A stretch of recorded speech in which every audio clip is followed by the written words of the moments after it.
Welcome, everybody, to Too Legit to Crit, a tabletop role-playing podcast hosted by two guys who get nearly as excited for TTRPGs as the Wizards of the Coast execs do during their annual puppy punching retreat. Really? Really? What do we just say about watching what we say? But it's the Wizards of the Coast execs. They're like the worst human beings. Yeah, it doesn't count. It's accurate, but all right. I mean, to be fair, I could have gone a lot worse than puppy punching. I mean, you could have. So yeah, restraint was shown. I'll give you that. You did not see the drafts that didn't make it. I don't want to see the drafts that didn't make it because I see the drafts that do make it. I'll send you the drafts that did make it. They were good. Oh God. Okay. oh my God. Well, my name is John Santana. I am still Justin. That hasn't changed. And today we are joined by a wonderful guest, none other than Lich Dad himself, Conlin. How's it going, Conlin? Hello. It is good. Excited to be here. Excited to jump in and chat with you both. We're excited to have you as well. However, I am going to have to partially abstain from this episode because, as you can tell, this is killing me. So I am struggling to speak. I am going to be around. I may interject from time to time, but for the most part, I'm going to let Justin and you guys just talk it out. And in the meantime, I'm going to try keep the chat entertained as much as possible. I do not promise to behave myself. He's not going to. I'm well aware of this. I feel like the two of them are going to. I think you and Couch are both going to be on a mission to make my life hell today. So it's going to be great. I can't wait. I am indeed, but I am here. So, I hope everybody enjoys the show. I do apologize once again for not taking a more active role today, but I do kind of need to kind of rest and recover a tiny bit. But yeah, have fun, guys. No worries. Awesome. So, just us now. He's gone. He's run away. Just the two of us, you and I. So, tell us a little bit about yourself. Yeah. So my name's Conlin. You can find me at lich.dad most places on the internet. That's like my personal stuff. I have a small TTRPG creating company called Has Been Wizards. You can find that in a couple different places too. I do a little bit of everything. I'm a software engineer by day, a TTRPG creator, YouTuber, live streamer, all the things, all the fun stuff. All that good stuff. yeah, it's a good time. I've been in the TTRPG space for a while now. I started playing when I was 13, I think. I started with D&D 3.5, kind of jumped into that prior to high school.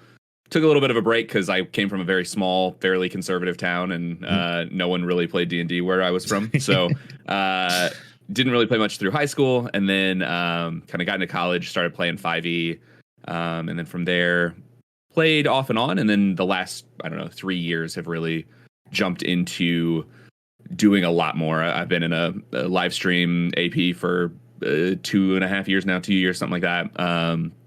Started making some content, writing a couple different games, working on some game jams, doing all sorts of fun stuff. So yeah, sounds good. So I mean, you've definitely been around the block a little bit. So the AP that you're in, is that in 5e or what is that a 5e game?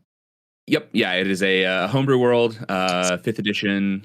It's on, if it's cool if I plug it, it's Tales of Initiative on Twitch. We play every Wednesday. The game I'm in, we have a couple games on the Tales channel. The game I'm in is called Sunset Over Vengalia. It's a high fantasy kind of standard D&D homebrew world with lots of gods and devils stuff playing in. That's kind of the main theme of the game. So See, that makes me very happy because I don't normally get to talk about 5e a lot here because somebody else on the show doesn't like 5e. So today we get to talk about 5e and I'm happy. Let's do it. I'm in. Yeah, so I mean 5e in general, I love it. I know a lot of people don't. Where do you kind of stand on the whole 5e versus some of the other systems you've played and that sort of thing? Oh man, this is such a loaded question in so many ways. Yes, it is. I enjoy 5e, especially having come from 3.5, which was like, just do you like dictionaries and math, right? Like 3.5 was just like, oh, I'm going to make an attack roll. Let me go. All right, I got to go look up. Okay, I have a +3 from this thing. All right, I got to roll an extra d6 here. And then you're like, okay, I have a 43 to hit. I don't know. Does that hit? And it really has kind of that, like, I think D&D had a trajectory of like old school was very just like, do whatever you want. We'll figure out what the dice are. You know, that's why OSR games are so like, yeah, you roll a d20 and we'll figure out if it does a thing, right? Like that's kind of the whole, yeah. We'll cross that bridge when we get to it. Yeah, to 3.5, which was like, we are going to codify everything. Literally, there are rules for jumping off of a balcony, grabbing onto a chandelier, doing a backflip, and stabbing someone. Like that, just ridiculous. And then I think 5e really took a lot of that and kind of like toned it down, right? It made it more video game-esque, made it more accessible. I think in doing that, they lost a little bit of the vibe of D&D. There's some of the things that I liked about 3.5 got lost in 5e, but I think overall it's a very accessible system for people to get into, especially starting out with games. It works really well for APs because it's just accessible. People know the rules. You're not also in the middle of trying to explain like what the game is, also trying to be like, and in this weird system that we're using, here's why you roll a D8 and not a D20 or whatever. Yeah. But all that said, I love OSR games and like the other stuff too. But 5e is definitely a powerhouse in the TTRPG space. Yeah, I mean, for me, I kind of I started out playing Pathfinder, which obviously was essentially 3.5 part 2. Yep. And yeah, I kind of ran into the same thing where it was, it got to a point where you were rolling so many dice that it felt like you needed like a degree in maths just to figure out whether you could attack something or not half the time. And then I got introduced to 5e at a local club that we had that do like TTRPGs and all that sort of thing. I thought I'd give 5e a try there, and it's so straightforward, and there's no like insane power creep that happens either, which I really liked, because that was one of the things that, like, Pathfinder, by the time you hit 6th level, you're rolling 20 dice to hit, and that just doesn't happen in 5e, and I quite like that. And like I say, it does make it, especially for things like, streaming an AP or something like that, it is a lot easier because you're not seeing one person roll 50 dice and another person roll 3 and going, well, hang on a minute. The only time that really happens is when the rogue is attacking because they've got all their fucking sneak attack dice. Yes. Yeah. I think 5e is very interesting, kind of just across the board. Like, it feels like a system that you can really like master, that like, for the most part, if you learn the rules, if you read the DMG, you read the player's handbook, like you're gonna have a pretty good grasp on how the game plays. Whereas with a lot of previous games, 3.5 Pathfinder, I think very similarly, like you might master your class. You might be like, I'm really good at playing rogue because I've played it enough that I understand the 40,000 rules that come into this thing. But yeah, it's interesting. I do wish there were more rules in 5e for just like general role play stuff. I think there's a lot of rules for combat. There's a lot of rules for like very specific, okay, you're trying to persuade someone, like that kind of stuff. But at times it's just kind of a weird, wanting to do something that's not just codified directly.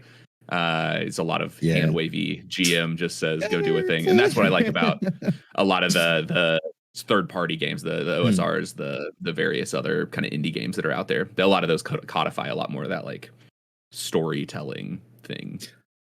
Yeah, I mean, that's something that I've been finding a lot more recently, because so in the last probably 4 or 5 months, I've started playing a lot more, just a lot more systems, to be honest, because I was very, very limited in what I'd been playing up until recently. And it's been really interesting to see the way some stuff is just handled differently by different systems. And there's a lot of stuff that I've come across, but like, oh, that'd be really cool to bring across. Or like the one thing that I've always found has never really been done really, really well in stuff that I've played so far is like traveling or like downtime sort of mechanics and stuff like that. There's never really been something where I've sat down and gone, this is a really cool way to spend downtime. Those sessions always kind of feel a bit, well, I don't really know what I want to do, so I'm just gonna do this. And those bits always kind of so that's the next big thing I'm looking out for, is something where I can do that. Yeah, I'm actually a really big fan when I GM, which isn't very often anymore. I like to actually pull in other games. Yeah.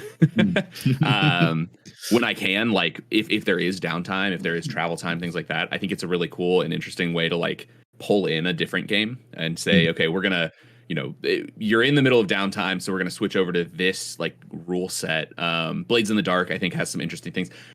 I think people who limit themselves to a single system are missing out on the possibility of doing some really cool stuff.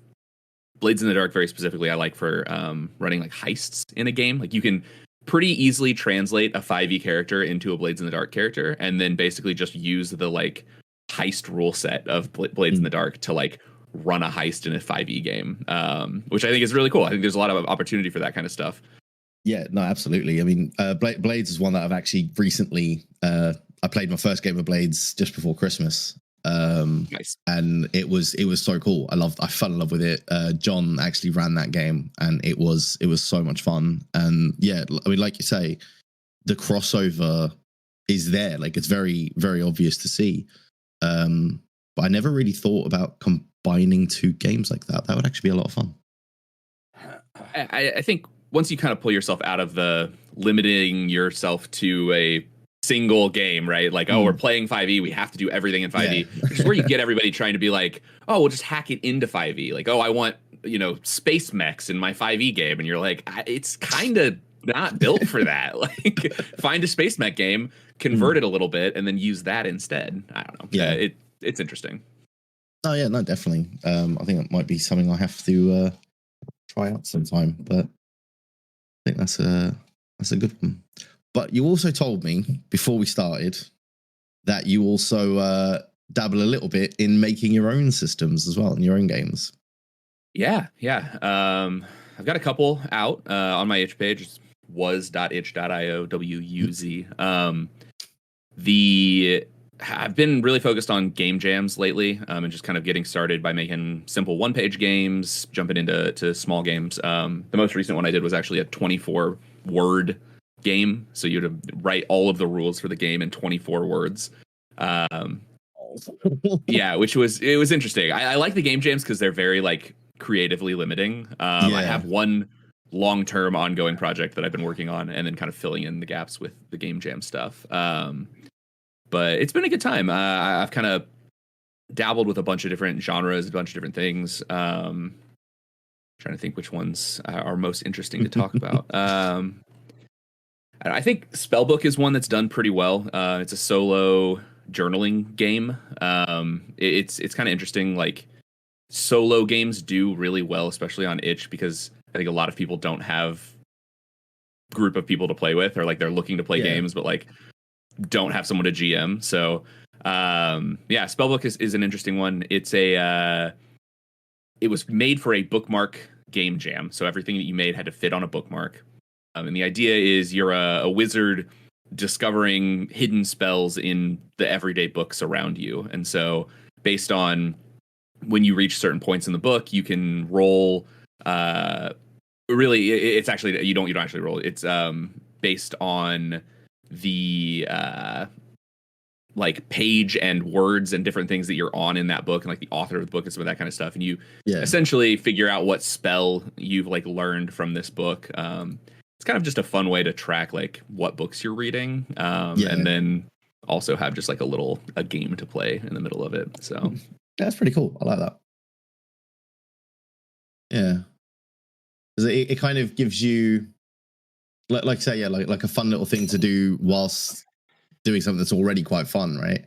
I mean, because you're not going to read a book just for the sake of reading. You're reading them because you enjoy them, and then just adding another layer of enjoyment to that is that's pretty cool.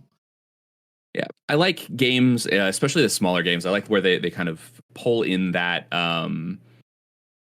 the feeling of like, this is something I would do anyway, especially solo and like journaling games in general. I think it's cool to have like, I'm reading a book anyway. Let me, have a little bit of a thing to just keep track. It's a fun way to have a journal that's not just, I read this book and I got to this page. Like you can, sit down and really say, you go through your history and your spell book and be like, this is, the books I read last year. This is whatever other thing. I think it's interesting, I guess. I mean, definitely. And I mean, like you're saying, that the way that like the game jams give you that kind of restriction as well. Like I've done a few game jams, but like not TTRPGs. I did them for video games. I used to do a lot of that when I was at uni. And yeah, I mean, the way that you'll kind of be given this one really constricting bit that it changes the whole way you approach the way you would normally design something, and that's always been really, really cool to me. But yeah, like hearing like some of those ones that you said there about having it all fit on like a bookmark or like 24 words. I don't even know how you'd write a game in 24 words. That one was interesting. It's on my itch page. That one's Filet Minion, which is a game about you're a minion working for your boss, and you have to find the ingredients for their meal. Okay. Basically, it's really interesting. You can pretty well distill down a lot of games into very simple like mechanics. Because really all you need is the narrative and the success mechanic, right? Like how do you do something and succeed at it? And so that one is very, it's a D6 system where if you roll a certain number of D6s or like above a certain number, it let you succeed. And it's, there's failure, success with the drawback, and then like critical success basically, which is in a lot of systems out there. But yeah, it's interesting to kind of like, how do you get the vibe of a game and the rules of a game into 24 words and give people enough to go off of? It's a good time. So yeah, no, definitely. It's kind of funny. I've been doing game jams, I've been slowly getting like smaller and smaller. The first game jam I did was a 1-page, so you had a full like 8.5 by 11 or A4 size page. And then it went to the bookmark, which was like, obviously smaller than that. And now it's like Filet Mignon, which is 24 words. It fits on a business card. So your next one's going to be like, it has to fit on like a quarter. Perfect. 2-word game jam. Yeah. Success, fail. How does it work? Heads and tails. Yeah. I did one. Let's go next. There you go. That's funny. You really could. So part of the 24 words, one of the things that was kind of a saving grace on it is the title and introduction didn't have to fit in those 24 words. So you could like add a little bit of, here's what the name of the game is. Here's like the vibe.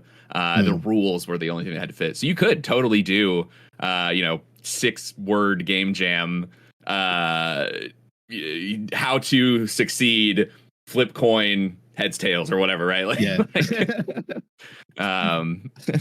it's interesting. That would be so fun. But yeah, no, I think that's something I might look at myself in the future, because it's something I really enjoyed, like for video games and stuff. And as I'm getting more into, I mean, we've joked about it on here quite a few times about us building our own system, and like it's something that I think it would be a lot of fun to do just in general. And we've spoken to, including yourself now, we've spoken to quite a few people that make games and stuff like that, and every single one has said, similar sort of stuff. Like, it's just so interesting and so fun. And having done it like for video games, it would be really cool now to see if the same kind of, obviously, I mean, the same mechanics aren't going to work, right? Because it's a different medium, but like the same kind of vibe and stuff can come across. And yeah. I think and it's really, I think it's interesting. I've never done game development. I am adjacent. I'm a software engineer, so like I do web stuff. I've never really done game stuff, but I play a lot of games, a lot of video games, and so it's really interesting. I think sometimes to like see something in a video game and be like, oh, I really like that aspect of a thing. One of the other games that I have that is an open source rule set that I'm working on is called Run and Hide. That's sort of based on the gameplay vibe of Dead by Daylight and like some of those hunted games. And it's interesting. It's all based in a sort of rock, paper, scissors card flip mechanic where you can choose between run, hide, or fight. The predator can choose between slay, search, or chase, I think, something like that. And then like depending on how they match up, you either get away or you take a failure, basically. And so it's the whole vibe of the game is basically you are being chased by something that is much stronger than you, which is a thing. And I think that was an interesting one for me because the Dead by Daylight was kind of the inspiration, but then it also kind of came from like, it's really hard past level 3 in 5e to really make something that feels like there's stakes. Like it's hard to just be like, okay, you need to run from this thing. Like it's going to kill you. You don't have a chance of hurting it. Like because of I think 5e just really pushes towards that combat mechanic, right? Everything is codified into combat. And so I wanted a game that was very asymmetric, felt like, the Predator movies or like a ghost hunting, like, that kind of movie or something like that, where like this thing is gonna kill you if it catches you. You don't have a chance here. You have to do something. And so even like the fight mechanic is like, if you play fight and it plays chase or something else, I can't remember exactly how it all shakes down. It's all in the rules. Like it's not that you're attacking it and like hurting it. You are pushing it over or shoving a cabinet on it so that you can get away. Yeah. Or like in Dead by Daylight, putting the like pallet down to Yep. Yeah. No, I mean I've played a lot of Dead by Daylight. Nice. There you go. But yeah, no, like you're saying, I mean that feeling as well. Like when you're playing as a survivor in Dead by Daylight, like your heart is going. And you're right, like in 5e, it's really hard to get that same vibe once you get past sort of, once you start getting into your subclasses, because especially like if you throw something at them that is so hard they can't deal with it, it'll kill them all in one round. And if it can't kill them all in one round, they'll find a way to beat it. So yeah, I think it's it's really cool to like you say, bring stuff from video games into this space as well. I mean, one of the things that I've been trying to do is bring like raids and stuff from some of the MMOs that I play, bring them and like their fight mechanics into like a dungeon type thing. So the one I've been working on lately, well, I say lately for a while now, is from old school RuneScape, the third raid that they introduced, Tombs of Amasket, trying to bring that whole thing, because it's got like puzzle rooms that lead to the boss fight, and then there's four puzzle rooms that lead to 4 boss rooms that then leads to one final boss room. And just as like you go through it and you're like, oh, this is a whole dungeon, like sweet. So trying to like bring those across and make the mechanics from the raid work in a tabletop setting it's been really, really cool and really, really fun. So yeah, it's definitely something that I would like to do more of, I reckon. Yeah. There's so many lessons, level design in a video game is basically the same as dungeon design in a TTRPG. And so I think there's so many cool things. The Zelda dungeons, every Zelda game, but especially like Ocarina of Time and Majora's Mask, like the dungeons and like puzzles and things in those games have always been a big inspiration for me in dungeon design, because I just love the like, it's linear, but like somewhat non-linear depending on how you want to approach it. You got to have certain gear. I don't know. That's always really fun. Yeah, definitely. I mean, like I've always used things like I say. I mean, for me, it was I used a lot of Uncharted puzzles. Because like going through that, you get those rooms where it's like you got to pull that lever, which drops that rock down, which and like getting those kind of rooms and then building them out and being like, right, this is the puzzle. Have fun, guys, and then watching them try and figure it out. And then you always get like one player who's played the game and like clocks it. It's like, I know this one. So always fun. I always add a twist. Yeah, there you go. That's the way to do it, right? I always love the memes where it's like, party has spent 8 hours trying to solve this puzzle. DM is like holding the like children's book of puzzles. It's like puzzles for 4-year-olds, and it's like, okay, well, this is taking you so long to solve. I've been on both ends of that. Yep, it's a good time. Yeah.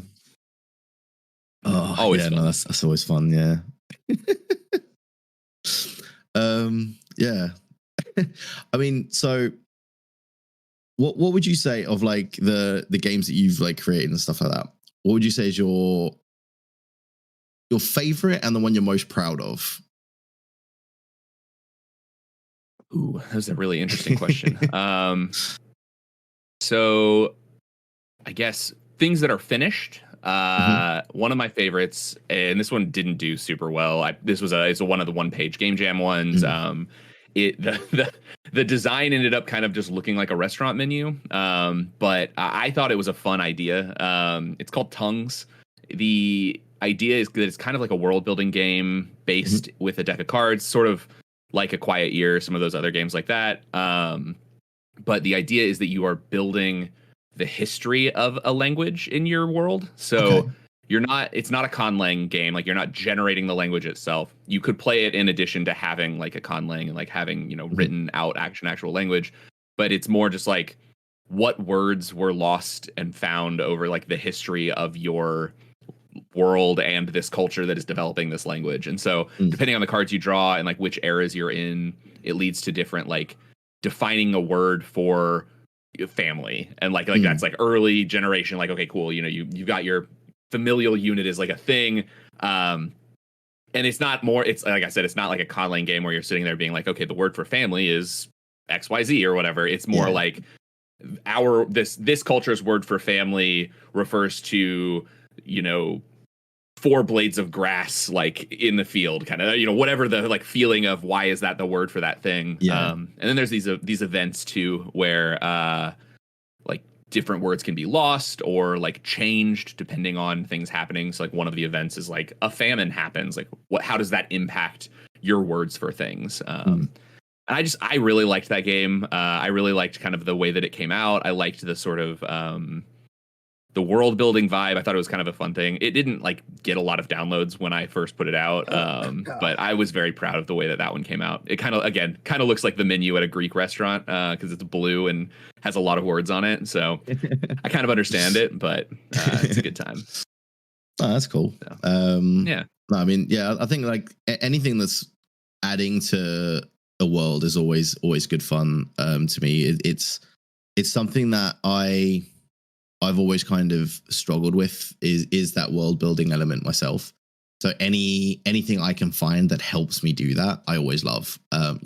Getting things where it's like a really cool way to build a city out, or like that. Building out the history of a language behind something is always going to be a really cool tool to have. Because it could also lead you to then using what you've created with that in a game that you're doing somewhere else, because you could use it for like the history of Elvish in your world or whatever, right? So yeah, and that was really the vibe I wanted from that game. It's something I've always wanted to run a streamed game that started from scratch. So no world, no plot, no concept of anything there, and like started out playing with a bunch of pick up A Quiet Year, pick up a couple other things, pick up like some world building games. There are like literally continent building games out there that you can run with like groups. Start at scratch, build a world over the course of the first 4 or 5 episodes of the stream and then get into a 5e or a Mork Borg or like whatever system fits the thing, and then play in that world that you've created with all the, you know, the people who are going to be playing in the game. I think it could just be really cool. Yeah, no, definitely. I think that would be a lot of fun. And I think as well, like for what you're saying there about having it like be a streamed thing as well, that would be a really cool thing, because it would, everybody that's watching has the same level of knowledge of the world as it's growing as well. There's no, you know, coming to something and then going, well, I have no idea what's happening in that world because I've never played in that space. Like it's a completely new thing, and that's really, really cool. And yeah, I've also played with. Oh yeah, I've also played with the idea. Oh yeah, go ahead, go for it. Oh, no. I was just gonna say, like, I think it would also help like the players get a lot more invested in the homebrew element of the world because they help build it as well. Yeah, I think that's the other thing that I've always tried to do when I run games is keep some level of like improv available to say like, okay, you are a cleric that worships this god. Like, who are they? Like, and you don't necessarily have to define those things, you know, right away. You can define them later in the game. I really like the sort of feeling of, oh wait, I have something for this in my games. One of the things I've played with before too is like, even in 5e games, not requiring someone to pick all of their spells right away. Like you roll up your character at level 1, don't put any spells in. If you know that, you know, if there's 2 spells that you know you want, like do that. Yeah, but then when you get to a point in the game where it's like, oh shit, I wish I could cast knock or, you know, arcane lock, whatever spell it is, just be like, oh wait, I have a free spell slot. Like I haven't put a spell into this place yet. I'm going to retcon kind of the improv of the world and be like, oh wait, no, I do have this spell and here's why. Right. Yeah. So I like that kind of stuff. I think there's also a really interesting aspect with the like kind of streaming a game, where you are doing the world building, where you could also have like Twitch chat or YouTube chat, like as a player in some of that world building. And like, I think it'd be a ton of fun to have like a god of chaos that was just Twitch chat.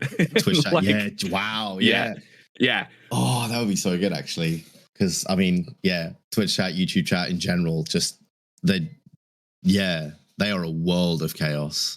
Oh yeah, give them channel points to vote on stuff, or give like, you know, whatever thing makes sense, and then just be like, do, you know, whatever you want to do. You want to tweak something, you know, have channel points that are like, no, actually that thing you just did doesn't happen now. Retcon and do it again. Work. Yeah. No, absolutely. Yeah.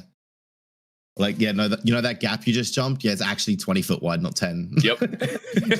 yeah. You all just fell. Unlucky. Yep, it's a good time. We actually have a game on the Tales channel that plays Friday nights called Total Party Chaos. So TPK, but with chaos instead of kill, right? That uses some of those mechanics where the world is actually influenceable by the Twitch chat. Like you can spend channel points to like give a monster more HP or like, you know, heal the party, give someone advantage. Like you can do lots of fun things. It gets wild on some of the things that you can do. But it's a really good time. But I'd love to bring that into the sort of world building side of it as well. Yeah, definitely. Really cool. I think, like you say as well, like giving it that whole that skin of, you know, they're the god of chaos as well. It's just it adds that whole extra level of, well, it's influencing the world for a reason, not just for the sake of. I think that would actually be really, really cool. Because then as well, like if any of the players decide that that's going to be the, you know, the deity for their cleric or whatever, right? They've got to worship Twitch chat. yeah, that's true. You got to make Twitch chat happy. Yeah, you got to make Twitch chat happy, which is, I mean, that's awesome. Oh, yeah, that would be so much fun to play as well. It would be really fun to write up like a wild magic style class or like subclass for sorcerer or for cleric or whatever that is just like Twitch chat based. Like it's only useful in a live stream, but is just like you have to, you know, you want to do something, like put it to a poll in Twitch chat. Like you gotta do it that way. Cleric of Chaos. Yeah, that'd be so fun. I like it. It'd be really interesting. I might dig into this a little bit. I might write some subclasses that are all live stream based. We might have to have a chat after this. yeah. Interesting. So something else that you mentioned there, which is something that I'm really interested in trying out, but I haven't as of yet, was Mork Borg, and just Yes, all the Borg stuff in general. Yeah. So I am a massive fan of the Borg games. There's a bunch of them. I'm actually working on one of the other games. The long-term running project that I have right now is a space-based Mork Borg hack or compatible game. There are a couple of those that already exist, but all of them are different in various ways. Yeah. The nice thing about sci-fi and space is that like you have everything from Dune to like the Foundation, right? Like it's a wide arc of limit. Yeah. So yeah, the board games are really interesting. I think they are, in my opinion, like the perfect distillation of OSR into a like single rule set. They don't do anything super complicated. They're very much more based in the idea, like a lot of the items that you'll get when you roll up a character in Mork Borg don't have a use. It's not like you have a torch that lets you do this mechanical thing in the game. It's like you have flint and steel. If you can figure out a way to light a fire, like your GM will tell you if that succeeds or fails. Yeah. In the game that I'm working on, there's one thing you can roll that's like you just have a bag of strange silver balls. They're like ball bearings basically, but they're just silver, and you don't know where they came from. You don't know what they are. They don't actually have a mechanical purpose, but I had one of the games that well, in one of the playtest games that I ran of it, one of the characters rolled that and then a can of Vodka, which was like a vodka alcohol with caffeine in it kind of thing that had been like created for the game. And like, she was like, can I put the strange space balls in the alcohol and make some kind of weird space Molotov cocktail? And I was like, yeah. I don't know what this is going to do, but sure, we'll see what happens. And it ended up like she created a new weapon, and I had to like on the fly be like, that's a D8 damage, I guess. I don't know, like, but that's what I love about the board games so much is they're all very like vibe heavy and not rules heavy. So it is all just like, yeah. And you know what? That's a great idea. You absolutely can do that. And instead of, 5e kind of game where you have to then sit down and be like, okay, it's going to be in Tasha's where those rules are. Let me go find, okay. Or just be like, oh yeah, there's no rules for this. I don't know. I guess roll an attack. Yeah. They're really cool. That sounds good. Yeah. Because I think we covered one that I really want to play just because I was a huge fan of the cartoons growing up, but it was Duck Borg, which is the I really want to play it purely because like I had the song stuck in my head for weeks after we did that episode as well. But I really want to play that one. Yeah, that's one I haven't actually dug into. I have almost all the other Borg games, but I need to get Duck Borg and actually like sit down and look at the rules. Yeah. It's a lot of fun too. I think. I was just gonna say, if somebody is gonna get into Borg, what would you say is like the best one to like start with going into Borg, seeing as you've got all of them? That's a good question. So much of it really has to do with like what setting you want to play in. So Mork Borg is, dark fantasy. Death in Space is very like near space age space travel kind of thing. Like it's not very I don't know what it's space.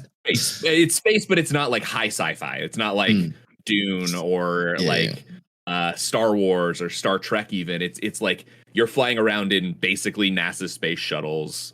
Good luck surviving. I personally think that Cyborg is the best like encapsulation of the Borg rules. It's the same people who made Mork Borg.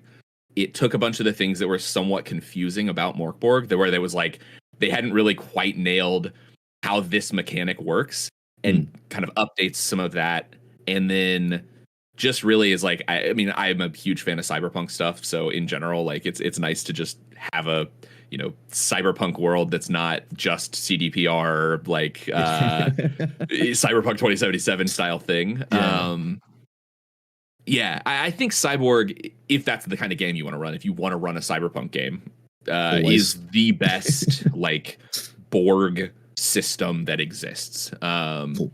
Death in Space is really interesting. It changes some other things. I actually, for like, I have it right here.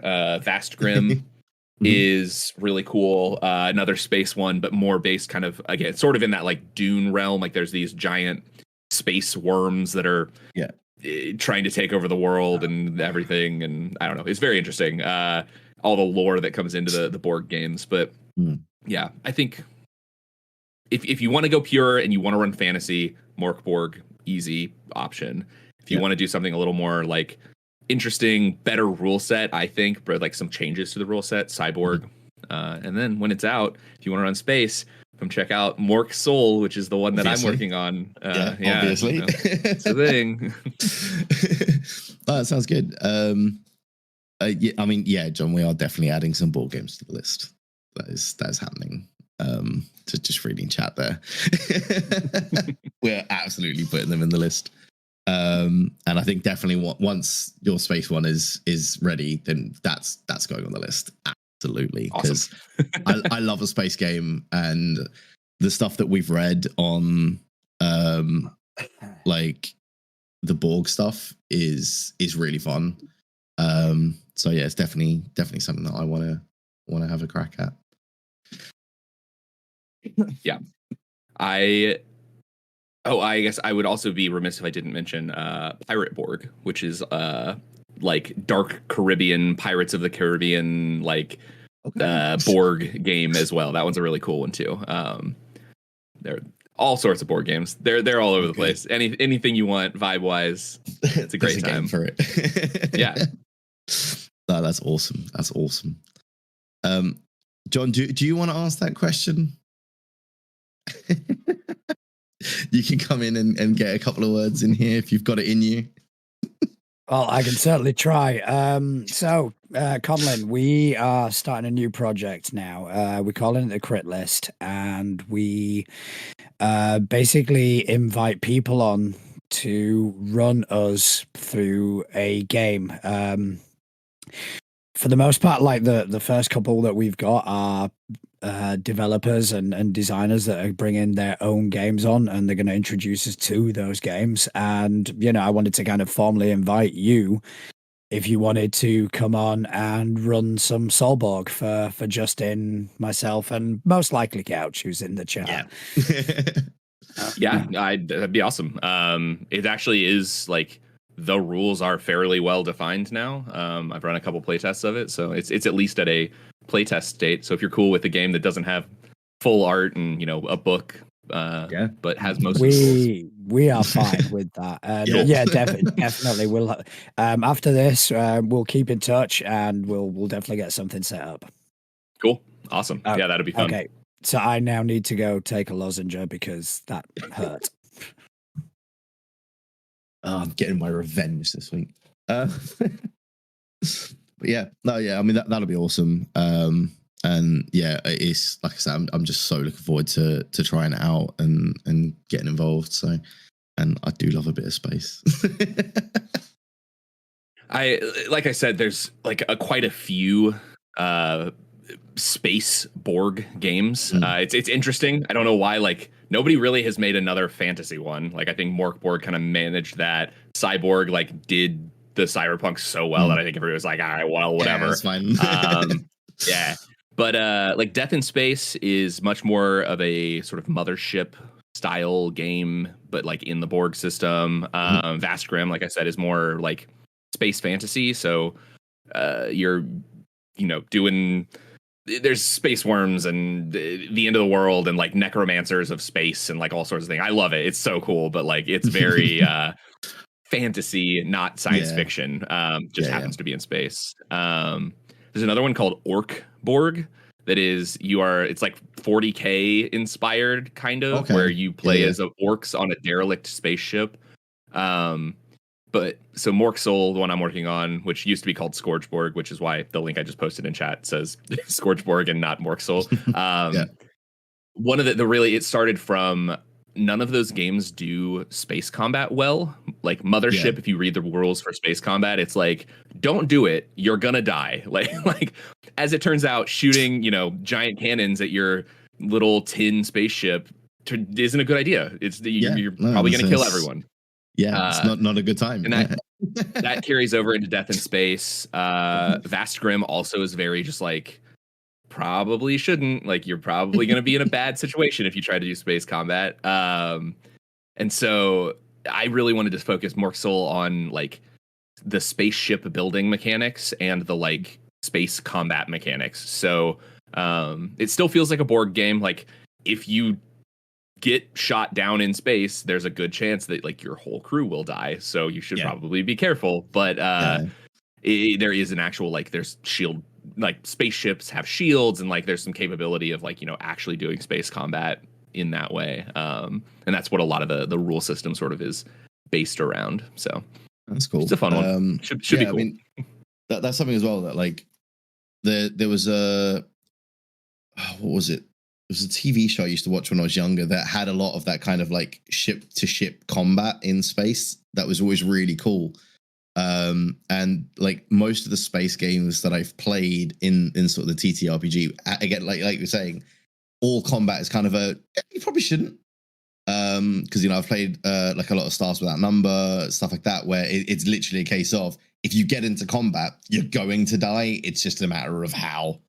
And having something where you can kind of have those, little skirmishes in the ship and stuff like that, that'll be really cool. So yeah, I'm definitely looking forward to giving that a try.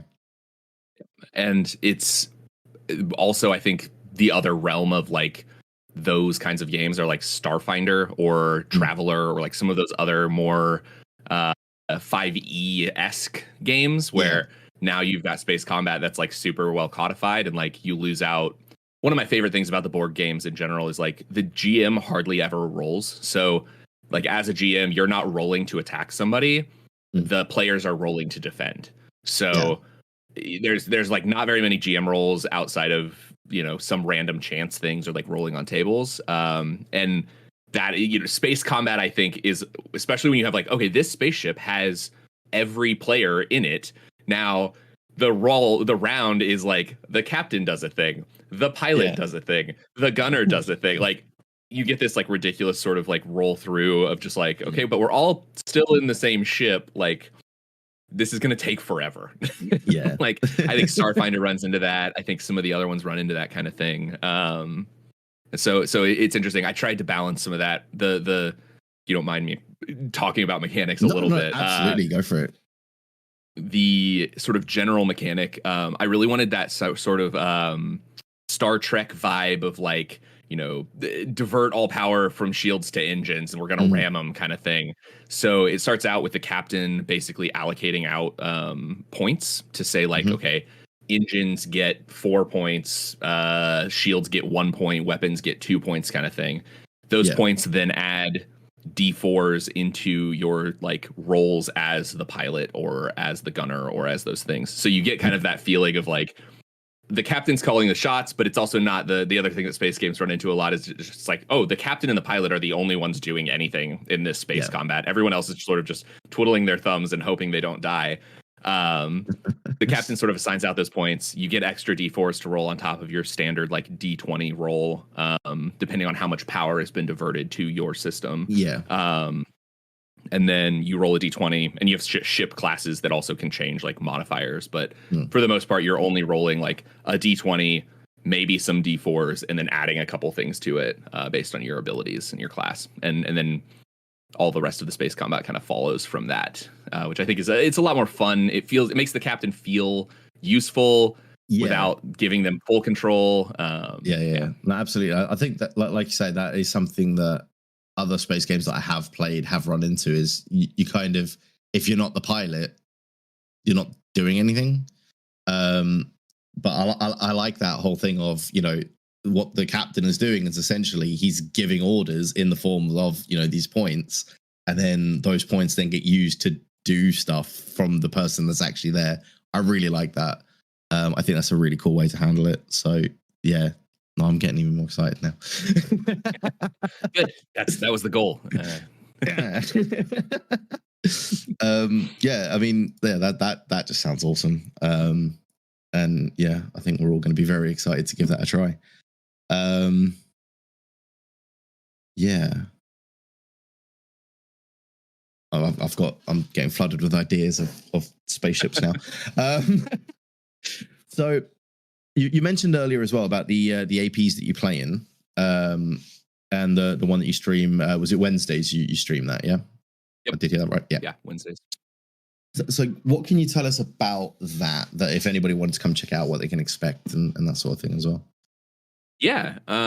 So Tales, honestly, I think is a very, very like solid group of people playing games. We're all very focused on the sort of like improv performance aspect. We do a lot of role play. We do a lot of like focus on character development, character growth, all of that kind of stuff. As opposed to, I think one of the things that a lot of APs fall into is they either play like home games that are just streamed, right? And then it's not like there's not a lot of character growth, or like if it is, it's more home game style character growth, or they're more like just combat focused, or just like, you know, okay, we're gonna run this like little one shot thing. There's not a lot of time for character growth, whatever reason. So I think Tales is really good at like maintaining a balance of combat and roleplay. We have a bunch of really interesting characters. We're running a couple different pieces of homebrew, a couple things. We have two TTRPG designers on the Sunday or on Sunset, the Wednesday games. So always fun stuff with the homebrew and different classes. One of our players is running a class that they wrote themselves and like developed and has for sale on like I think DM's Guild and a couple other places. So some cool stuff there. The vibe is very it's serious, but we make a lot of jokes, I guess. like we take the game seriously. We're not just sitting there cracking jokes the whole time. But there are a lot of like, you know, fun jokes and we have a good time. It's a lot of fun. I play Chorus, the ranger, who is the worst ranger ever. He's a melee ranger, which is kind of a contradiction. And he's very bad at most of the things that rangers are typically good at. So it's a good time. Yeah. That sounds like every character I've ever played, because I just suck at rolling dice. John, don't you nod your head at me, John? I mean, it's accurate, but yeah, no, dice hate me. When you do like run for us, you'll see. Because I won't just like that's the annoying thing as well. Like I don't just roll nat ones or anything like that. I will just roll under whatever the target is. It could be like a target 5 and I'll roll a 4. Like I'll always just roll under. Nice. I I do feel like Justin's characters are conceptually great, but the dice rolls don't reflect the concept. So he'll come up and I've got this, I've got a concept for this character that's basically a grappler, and she's gonna grapple everything, and it just the dice rolls to just. Yeah, so the character that he's talking about there was in Skulls and Shackles campaign that John ran way back when, and I built this really cool grappler, and like it was an awesome character. And then it got time to like that first combat. I was like, I'm gonna do so well in this. And every single grapple I rolled, like, because it's contested rolls, but every single contested roll, I would just roll like 2 or 3 below whatever John was rolling for their contest every single time. Amazing. So I did nothing the entire fight. I just basically walked up to people and gave them a hug every once in a while, and then they would respond by just punching me in the face with their sword. This is. It sounds a lot like how things go for Chorus as well. Although mine are typically like, I either roll really well and then also the GM rolls really well. Like that's awful. Or I roll really badly and the GM rolls really well kind of thing. Like I'll roll like a 2 and he'll roll like an 18, or like, you know, I'll roll a 22 and he'll roll like a 27. And I'm like, how did this happen? Yeah, no, for me, it's always just no matter what I roll, they'll somehow roll higher than me. Or if they roll really low, I'll find a way to roll lower. Amazing.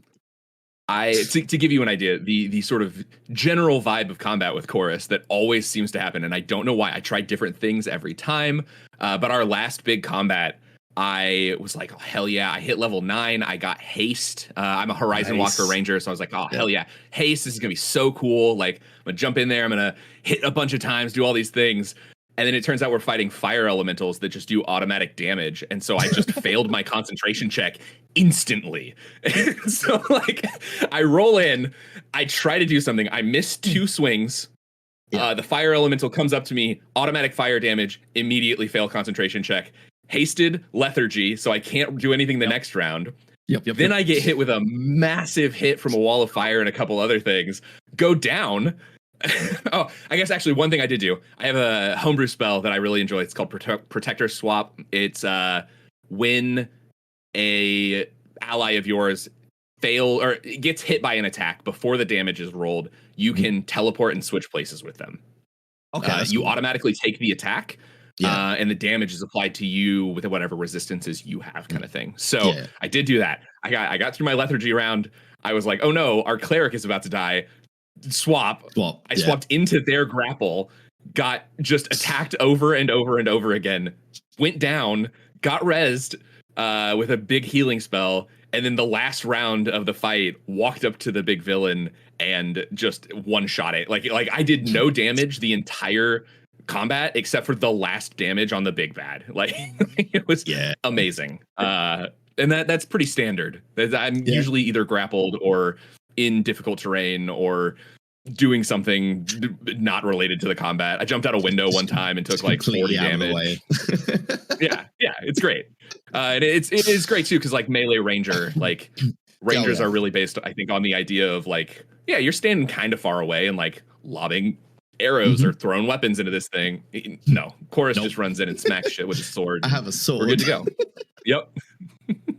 Oh, I love that. I think that's something that I've always like loved the concept of as well, is taking like a character concept and just completely turning it upside down. Like a character build that I was working on a while back was a healing rogue, just because I thought that would be a really fun concept of he just like appears from the shadows, patches you up, and then just fucks off into the shadows again. There's a build for that somewhere, something similar. I can't remember which one it is. One of the rogue subclasses though, that like gives you extra, I think it's whatever one gives you dash as a bonus action. And a couple other things. You just like run around the battlefield healing people with health potions and medic kits. And like it's I love it. Yeah, that's so much fun. It's something that I love doing, because it just like you get to turn things completely around, because like especially during like that initial like interaction with the group as well, where like you're introducing characters and you're like, you look like a rogue, you're dressed like a rogue, and then you get into that first combat and they're like, cool, the rogue's gonna do rogue stuff. You're like, oh, it's okay, buddy, let me just patch that up for you. It's like, what are you doing? Amazing. Chorus, my whole concept on Chorus was I was reading the Horizon Walker like book and was like, oh cool, they basically get the like Nightcrawler attack and then teleport and attack thing. That would be a really fun thing to base a character around. And then I didn't think about the fact that that's level 11. Like it's so far down the line. I had to get all the way to that thing. And so we're still not there. We haven't hit it yet. And it's a good time. He's also classically trained as a paladin was the like backstory. So like his upbringing was like, oh, you're gonna be a paladin of like this god, and he was like, yeah, fuck that, I'm out, and went off and became a ranger. So he's like kind of bad at both things. So, it's great. It's we love it. It's a ton of fun. That's awesome. I love that. That's cool. I'm gonna have to check that out, I think. Come swing by Wednesdays. It's 5 p.m. my time, which is, I don't know what time that is, EST to GMT. 10. There we go. 10. We also have recaps, like we have YouTube VODs and Twitch VODs and stuff too, if you ever want to just check out one of those. That's awesome. I'll definitely have to check that out. Cool. Yeah. John, is there anything else that you would like to add with your lovely ill voice?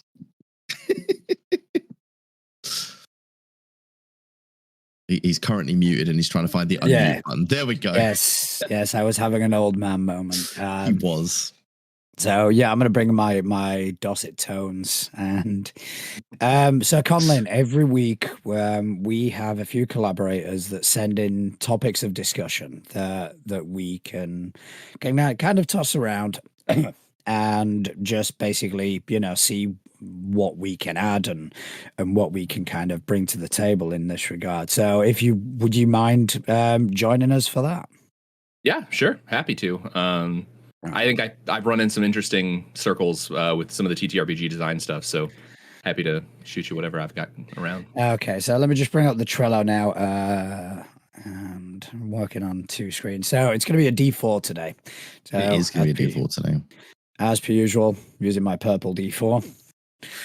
I don't have the dice cam set up because I couldn't be bothered. Fine. All right, so in this case it is a 2, so we are actually getting one from Chris today. Oh, we are. Okay, so Chris wants to know about myths in relation to the tabletop role-playing game hobby. What ones have you heard of, whether that's infamous or infamous? Have any been debunked? What would need to be kind of been looked into, sort of Mythbuster style? So basically, what are the most common myths for you guys?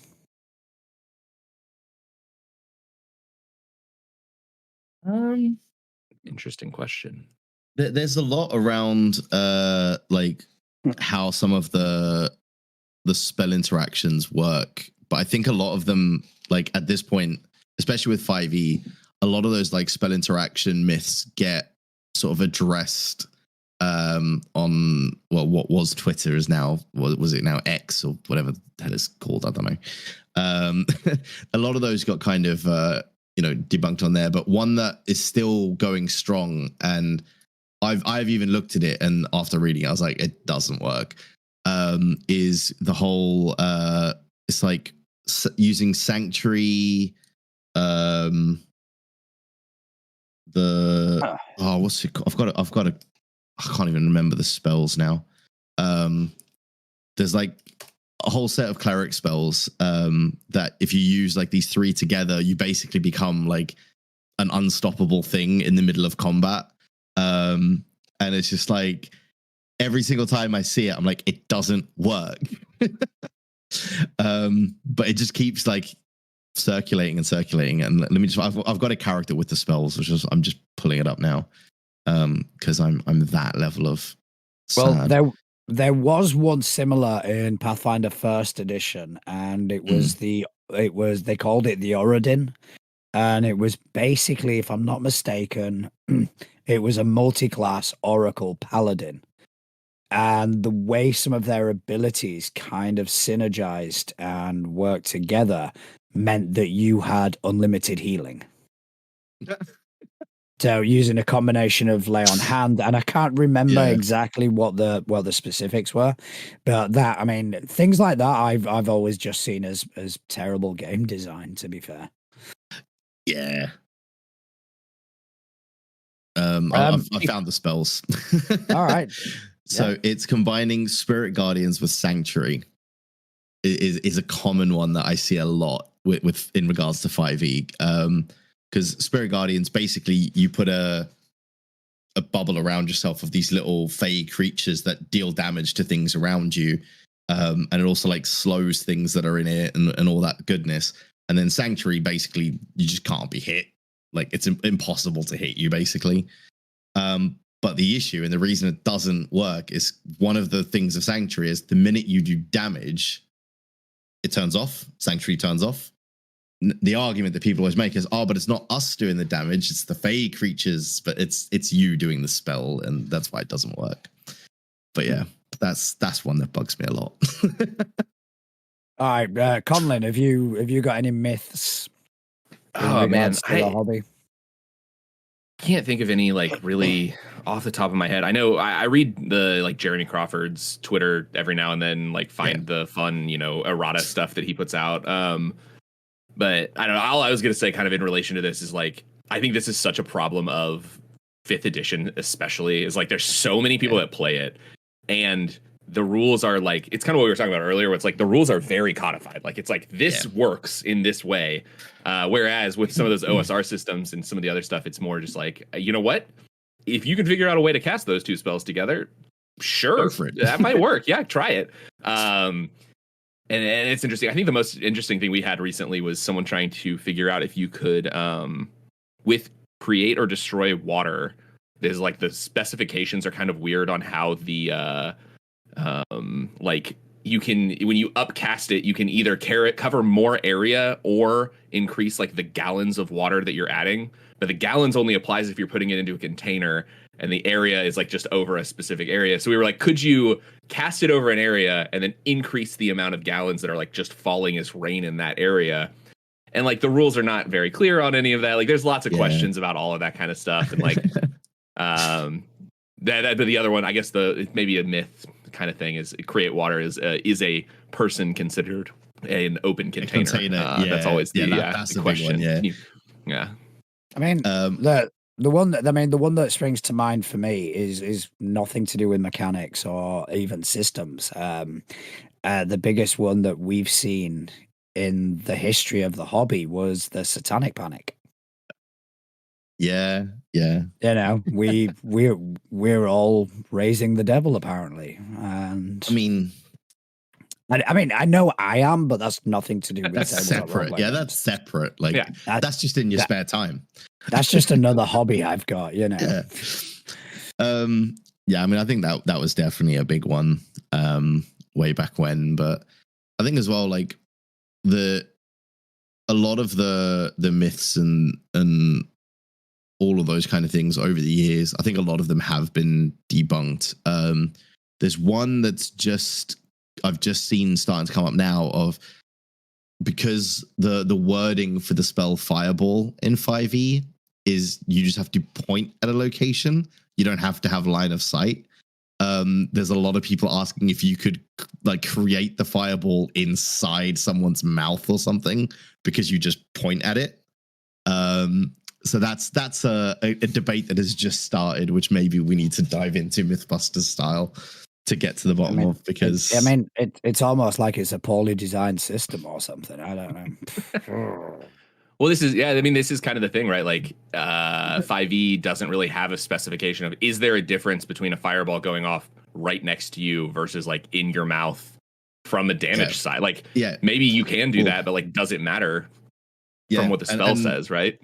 I mean, with the way the rogue's evade works as well in 5e, is you could spawn it in their mouth, but then they could still dodge it and evade it and take no damage, even though the fireball spawned inside them. Yep.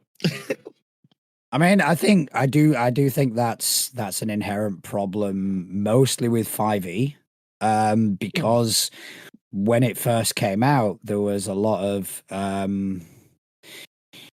uncertainty about the rules, and it was, you know, a lot of it's GM discretion. A lot of it is, okay, so the GM will have the final decision, and that is great. But then you have a subset of the player base which kind of try and take advantage of that. Yeah. Of kind of going, okay, so if it's at your discretion, then why don't you decree that I can do this in somebody's mouth? Yeah. You know, and it is a bad habit that kind of players are, again, a subset of the player base fall into, of kind of going, oh, this is the way I've understood this. So as you're the GM and it is up to you, then rule of cool, you should allow this. And there is a certain level of expectation. To be honest, for that reason, I would love to be a 5e GM, because I just go, no, fuck off. Well, I think there's...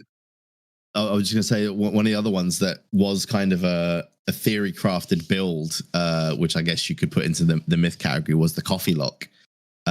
Which, thanks to one of the races that were introduced in Spelljammer, isn't theory anymore. You can build it, because I think it's the Thrycreen don't need to sleep. It literally is in the race description. They do not sleep. They don't need to do any of the stuff for a long rest to get a long rest. So there is no downside to them becoming a coffee lock. So coffee lock exists now. It's just something you can do. Can you guys think of any let's call them myths for argument's sake, that are applicable in one system, but then because of habit, they transfer over to others, and that's when they become a myth. Because I've got one in mind. I think the one of the big ones for me would be nat 20s on skill checks. It's not a thing. It doesn't exist in a lot of systems, but for some reason people still say, "Oh, I got a nat 20 on that deception." They definitely believe me. Like, no, that you still rolled a 21 because you've only got a 1 in deception. That is a big one for me, actually. I didn't even think about that one, but yeah, that's a big one. Well, that has actually reminded me of something completely different to what I was going to say, and that is, like, it's a Pathfinder issue, it's a D&D issue, is that intimidation, diplomacy, deception, they are equivalent to mind control. Yeah. Somebody goes, "Oh, I rolled natural 20, but let's say I got a 30 something on my deception check." That means they believe me. It's like, no. That means that you are convincing. Does not necessarily mean that the NPC is going to believe you. Yeah. If you are an untrustworthy person, doesn't matter how convincing you are, doesn't guarantee the NPC kind of going, "Oh yeah, sort of thing." And that works in all the social skills, and people have this misconception of, oh, intimidate. I mean, I had it in my Pathfinder homebrew where the players entered a crime boss's hideout. They absolutely fucking annihilated everything in there. They got to the boss. One of the players rolled intimidation, and he rolled through the roof. It was like a ridiculous amount. And my response was, yeah, he's afraid. But he knows that right now, everything you've done, because he's got nothing illegal going on here, that you're in the wrong. He knows he's got advantage over you. So yeah, he's scared, but doesn't necessarily mean he's going to buckle. So yeah, thanks for reminding me of that. That was a good one. But the one I was actually going to bring up was, and it's specific to certain systems, is don't split the party. Yeah. Because there are some systems where that's good. Yeah.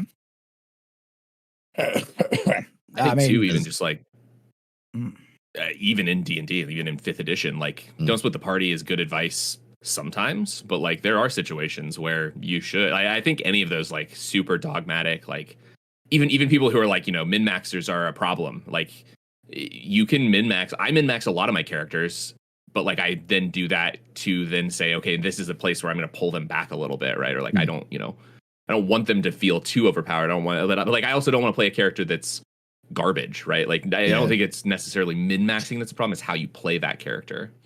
Yeah, see, I min-max my characters and they're still garbage because I roll like shit.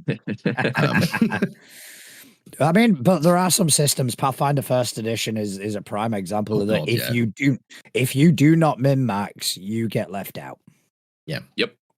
You have to, and it's a shame because then it becomes less about role play, ROLE, as it does about ROLL play, and it sucks, to be fair.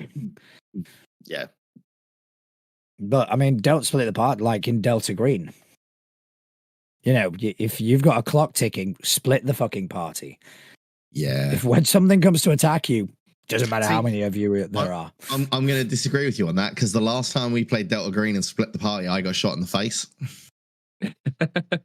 Yeah, but I am a member of the party. That was fucking hilarious. It was hilarious. He was messaging me kind of like, yeah, let him come. I think it was good. Another one that is sort of a prevalent from 5th edition into like other systems is sort of the vibe of you don't want your characters to die. I think especially in the Borg systems, especially in some of the other like OSR systems, it's a lot of fun to think about like this character is gonna die. Like in the Borg systems, it's so funny to me. You can literally roll a character with 1 hit point. If you take damage, you die. Like and like I think it's interesting switching from 5e to some of those systems because you get that like fear of death of your character because you're like, oh, I spend more time on this, like, you know, whatever. But 5th edition, I think, primes you for you've spent a lot of time with this character, you know, past 3rd level, like them dying is a kind of a shitty thing to have happen. And like, even I think GMs get to the point where they're like, well, I don't want to kill off my players. So maybe that's kind of the myth here is like that killing players is a bad thing to do, right? Like, because I think it kind of transfers from 5th edition, which like even there is arguable that that's probably not necessary, into other systems where death is way more expected, right? Yeah. I think that is a more recent sort of stance that people take, though, because you know, Jason Bullman posted on the Pathfinder Facebook group something about, okay, so what homebrew rules do you have for Pathfinder? And all, like most of the ones that were posted, were all in a way to make the game easier for players. It was, you know, oh yeah, because, you know, if you use a hero point, you get to roll with advantage. And it's like, why? I mean, yes, players die, like, not players die, sorry. Characters die, but the protagonist is always going to be the story. Yeah. You know, if you have a character that dies, that's going to suck. And if you're emotionally invested, that's even better because it shows that you are invested, but you bring in this new character and it's the story that becomes the protagonist. Yeah. Yep. No, absolutely. Yeah. Yeah. I mean, I saw one on Threads like earlier and it was, oh yeah, you shouldn't TPK. Fuck no. I don't go out to TPK, but if players make bad choices and it happens. I mean, that's the thing though, right? Is consequence. Consequence is important because consequence is what gives you gravity in situations, right? And like we were saying earlier, it's so hard to capture that element of this could go sideways very fucking quickly because in games like 5e, that consequence has almost been removed completely because there's always a way out. That's absolutely something that you need to have. Otherwise, there just never feels like there's a consequence to your actions. It's just you can do whatever you want and you'll be fine. I think it's interesting too, like the TBK problem or the killing players problem oftentimes I think falls to GMs not knowing how to like handle those situations. I think there's with TBKs especially, there's a feeling of like, okay, well, if I kill all the players, like the whole campaign ends, like what do I do in that situation, right? But I think it's funny because I think anytime you look at something that you see as a limitation like that and like turn it around and think about it as like, how can this enable better storytelling? Have them all roll up new characters. They're all in the same town, and one of the previous characters that TPK'd crawls back into town bleeding out, and their last like act is to say, you have to continue this quest. Like there's so many cool things you can do to make that story feel important, to make it feel, you know, it's not just that they died, it's that they died doing something heroically difficult, and like now this new group of people has to overcome even that to you know, move forward.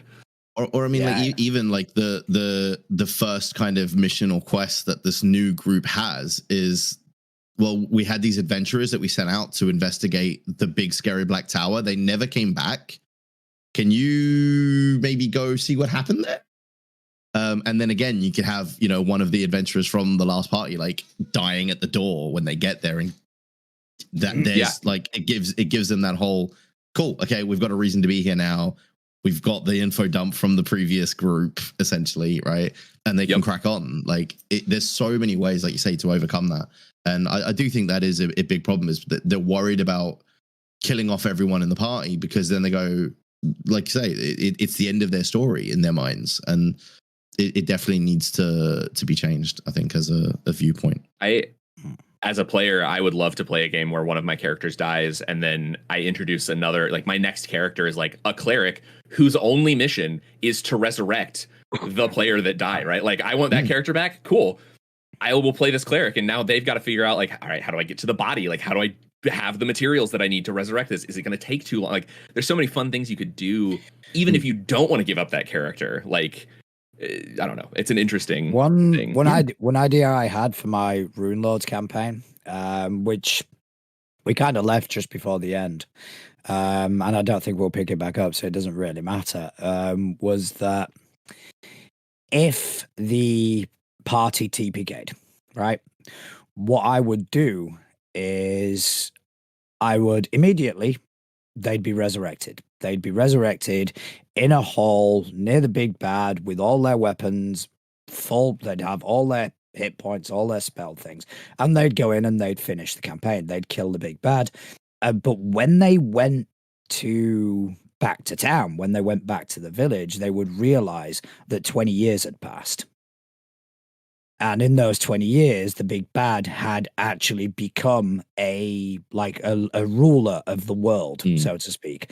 So then that campaign would end there. Then the new campaign would be in this world ruled by this guy.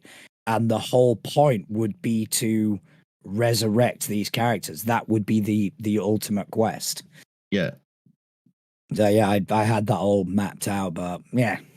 I'll use it for something else. But I think that was a really good topic. So, thanks, Chris, for kind of writing Sending that one in. Yeah. I think it's almost time for us to start wrapping now. It is indeed. Wrapping up, should I say. I'm not going to start spitting rhymes. You're not going to drop a poker rap on us? I'm not going to, with this voice, Yeah, but... first of all, Conlin, thank you ever so much for joining us. It has been great. Sorry I haven't been... no worries. Yeah, sorry I haven't been as active as I normally have. But, Justin's enjoyed talking about 5e without my snide comments. So good. But that just means that, I'm going to get him next week. Yeah, he is. No, it's been an absolute blast. Yeah, it's been a blast talking to you as well, man. I've really enjoyed it. So yeah, absolutely. Thanks for coming on. Do you want to? Thank you so much. Yeah, please carry on. I was just thank you so much for having me. It's been really great. Really good conversations and tons of fun. It's been an absolute pleasure. Do you want to drop some links? Do you want to drop some information about where our listeners and viewers can kind of find your stuff? Yeah. So I am lich.dad kind of everywhere. If you go to lich.dad on the website, that is my personal website. You can find my links to everything. Anywhere that I'm not that, I have Has Been Wizards, which is my TTRPG company. It's wuz.itch.io, and then hasbeenwizards.com. And you can find all my stuff there. You can follow along with the games I'm making. Tales of Initiative is Twitch. I'm all over the place for lots of different things, but yeah, pretty much all the places. All right. And Justin, once again, thank you ever so much for spending some time with me this evening. Can you just tell people whereabouts on the interwebs you're able to be found? Of course. So I'm pretty much everywhere at Justin Accurate TV. And no couch. We're not talking about Winnie the Pooh. Chat.